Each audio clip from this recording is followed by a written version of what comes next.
Est-ce que vous savez que pendant que vous chantez guerre à la guerre, il y en a qui sont en train de se creuser la tête pour savoir comment nous envoyer à l'armée? Il y a un général allemand, il disait récemment: la question, c'est de savoir si nous avons des gens qui sont prêts à faire la guerre, prêts à aller au bout du monde pour défendre leurs convictions et notre système de valeurs.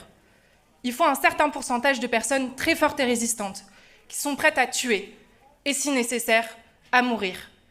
Il faut les trouver. Ces mots, ils montrent l'ambition des classes dominantes pour notre génération. Mais moi, quand je vois les étudiants qui ont fait des heures de trajet pour venir depuis le Mirail, Rennes 2, Bordeaux, Aix-Marseille, Strasbourg, Montpellier, sans parler de nos camarades qui viennent de plus loin, depuis Madrid, Berlin, Saragosse, je me dis que la jeunesse forte et résistante qu'ils cherchent, elle existe, elle est devant moi. Mais sa force, notre force, on compte la mettre au service de l'exact inverse de ce que voudrait ce général allemand, mais de ce que voudrait aussi Macron, Trump, Mélanie. Et ça, pour la bourgeoisie, c'est un énorme problème. Parce que dans toute l'Europe, la guerre en Ukraine, elle sert de prétexte pour mettre au pas la jeunesse.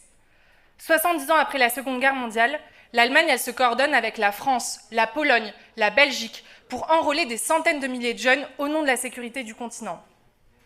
Et en France, toute la classe politique, elle est pour. L'extrême droite, elle propose qu'on suive des cours sur la défense à partir de 11 ans. Macron, lui, il voudrait que l'armée de réserve, ça devienne le nouveau job étudiant. Le PS et les Verts, eux, ils soutiennent totalement la course à l'armement.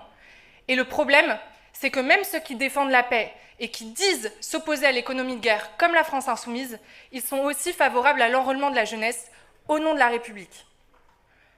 Pour Mélenchon, le problème du SNU, c'est que ça ne va pas assez loin, que c'est une colonie de vacances.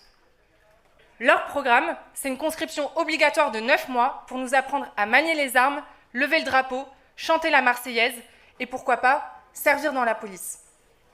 Alors, ils ne parlent pas de service militaire, ils mobilisent l'imaginaire de la Révolution française plutôt que celui des tranchées de 14-18, mais ça revient au même.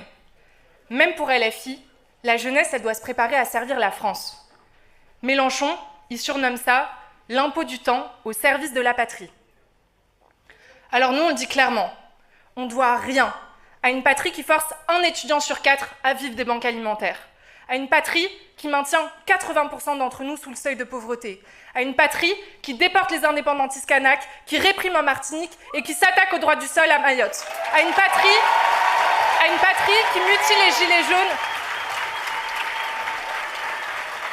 à une patrie qui mutile les gilets jaunes, qui harcèle dans les quartiers et qui tue Naël, mais aussi Zied, Bouna et Adama.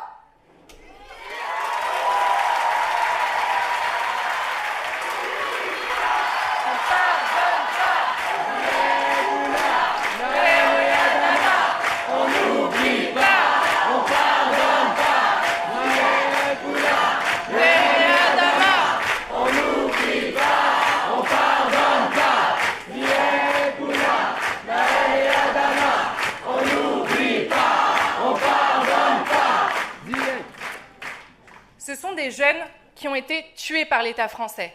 Alors nous, face à ça, on assume d'être une jeunesse antiraciste, anti-impérialiste et internationaliste. On assume d'avoir choisi notre camp. Et on n'est pas les premiers à faire ce choix. En 1913, quand le régime il veut allonger la durée du service militaire à 3 ans pour gonfler les rangs de l'armée, les jeunesses socialistes, révolutionnaires, anarchistes, syndicalistes, elles organisent des manifestations de masse sur le mot d'ordre « à bas l'armée » et elles lancent des mutineries dans les casernes. Les conscrits, ils chantent l'international devant les officiers, ils font tourner des pétitions contre la réforme, ils se rendent en tenue militaire dans les meetings contre la guerre, voire ils appellent à la désertion. Et au total, jusqu'en août 1914, ce seront des centaines de milliers de jeunes qui se mobiliseront pour s'opposer à la boucherie qui vient. Et nous, un siècle plus tard, avec le point levé, on veut s'atteler à reconstruire cette tradition internationaliste. Et c'est notamment pour ça qu'on a rejoint la coalition Guerre à la guerre, avec des dizaines d'organisations et collectifs pour constituer, dès maintenant, un bloc contre le militarisme et l'impérialisme. Ça, c'est une tâche très importante et très ambitieuse. Mais on ne part pas de rien. On a été des dizaines de milliers d'étudiants à se mobiliser dans les campus du monde entier contre le génocide à Gaza et contre la complicité des impérialismes. Et à l'appel des étudiants de Columbia, le mouvement étudiant il a réémergé comme un acteur central sur la scène internationale. Et à chaque fois, La réponse, elle a été brutale. L'Europe, elle surjoue beaucoup l'opposition à Trump au nom de la démocratie et de la liberté. Mais en vrai, entre les poursuites administratives, les procès, les déportations, les lois qui criminalisent toute critique d'Israël, on assiste en réalité à une politique de répression coordonnée de tous les régimes occidentaux. Moi, je suis honorée de faire partie d'une génération qui compte tant d'étudiants et lycéens, tellement déterminés à en finir avec la barbarie coloniale qu'ils sont prêts à faire face à la violence d'État, qui sourient aux caméras avec fierté quand ils sont embarqués, qui font le V de victoire sur le chemin du commissariat. Et je pense en particulier à Mahmoud Khalil, emprisonné dans les geôles de Trump, aux étudiants expulsés d'Allemagne. Je pense en particulier à Liu Lijun, qui a été déporté vers la Chine depuis les États-Unis. Mais je pense aussi à ces lycéens de Strasbourg qui ont été perquisitionnés la semaine dernière, aux 10 étudiants de Sciences Po qui ont été exclus de leur école, et à Luigi, un camarade étudiant qui a pris 6 mois de sursis et 140 heures de travaux d'intérêt général parce qu'il a occupé un amphi de la Sorbonne.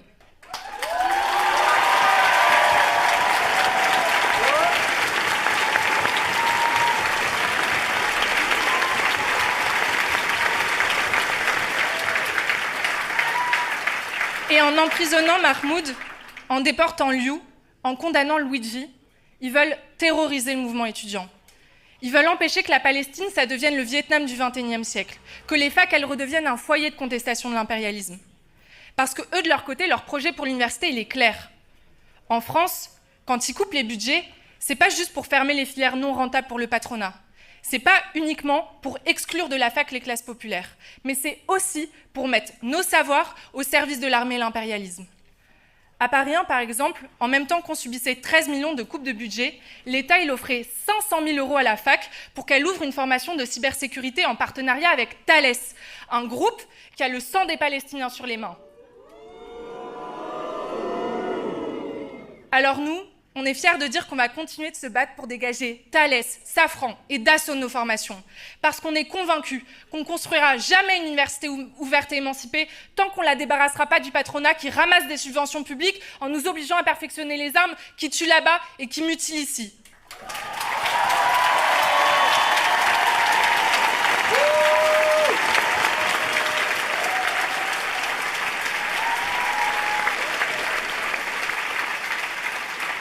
Nous, ce qu'on veut, c'est une université ouverte aux enfants d'ouvriers et aux étrangers, mise au service des besoins de la majorité. Mais ça, en vrai, c'est un combat pour une autre société. Et ce combat, on veut le mener avec les travailleurs. En 2023, à un moment charnière du mouvement contre la réforme des retraites, on est sorti des campus de la Sorbonne, de Paris 8, de Paris 3, pour monter dans des bus jusqu'en Normandie, pour empêcher la police de réquisitionner les raffineurs qui étaient à 2 doigts de paralyser les principaux aéroports du pays.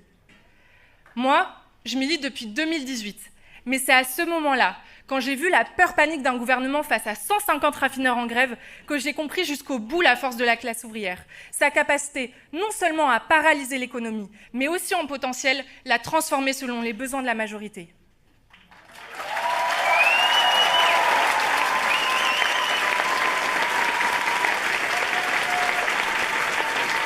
Mais pour y arriver, on aura sur notre chemin un obstacle de taille, un adversaire très très important. On devra aussi faire face à l'extrême droite. Dans les facs, il y a des groupuscules fascistes comme la Cocarde qui font des opérations punitives jusqu'à envoyer des étudiants de gauche à l'hôpital. Ils sont à la fois violents, dangereux, mais aussi pathétiques et ridicules. Leur méthode, c'est de provoquer, se faire dégager et se victimiser dans les médias Bolloré pour implorer Retailleau de nous réprimer. Mais le pire, c'est que parfois ils y arrivent. Alors je voudrais exprimer toute notre solidarité au nom de RP et du Point Levé à la jeune garde qui est attaquée aujourd'hui par le régime sur ordre du RN pour la simple raison qu'il mène une lutte antifasciste.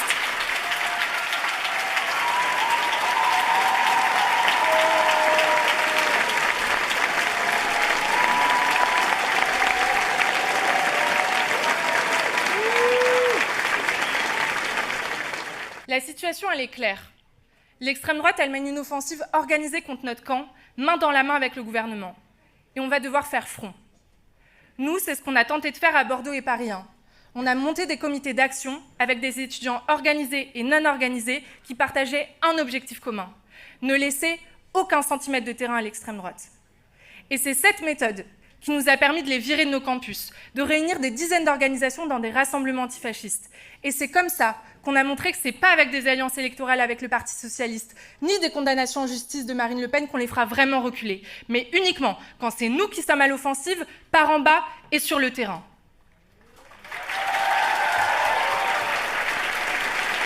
Mais on doit aller beaucoup plus loin.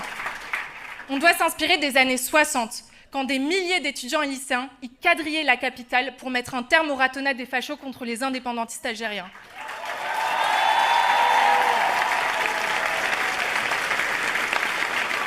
Et il faut savoir que c'est dans la chaleur de ce front universitaire antifasciste qu'est née l'étincelle de mai 68, dans la lutte contre l'extrême droite, dans l'indignation face à la torture en Algérie et dans l'alliance avec le monde du travail. Et alors on est nombreux à être inquiets de la montée des idées réactionnaires, à se sentir déboussolés face au militarisme, démunis par la barbarie du capitalisme. Cet héritage, il est précieux pour qu'on se rappelle que c'est précisément dans ce type de situation qu'en réalité les possibilités pour notre camp, elles sont les plus grandes. Mais si on veut les saisir jusqu'au bout, on a besoin de s'organiser. Cette année, il y a plus de 11 000 étudiants qui ont voté pour les listes anticapitalistes et révolutionnaires du Point Levé. Et je ne sais pas si vous vous rendez compte, mais ça faisait des décennies que ce n'était pas arrivé. En parallèle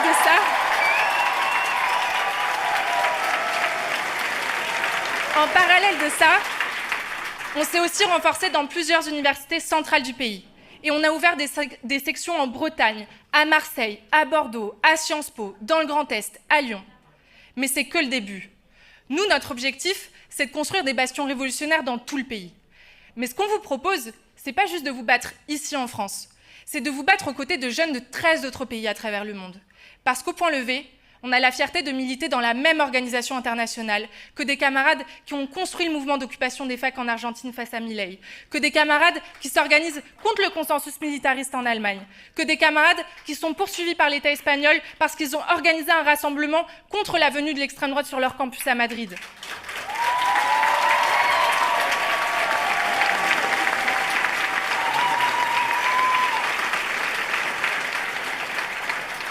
Et c'est en se forgeant dans cet internationalisme concret et vivant qu'on sera en mesure, ici en France, de construire le Point Levé comme une grande organisation de jeunesse révolutionnaire. Mais pour ça, on a besoin de vous. Alors je vous invite à nous rejoindre pour qu'on fasse comme ces jeunes qui, avant nous, ont choisi de s'engager parce qu'ils avaient compris que la révolution, elle est nécessaire, possible, souhaitable, mais aussi que dans un monde fait de misère et de souffrance, militer pour que tout le monde puisse être libre, eh bien c'était finalement ça, le début de la liberté. Merci.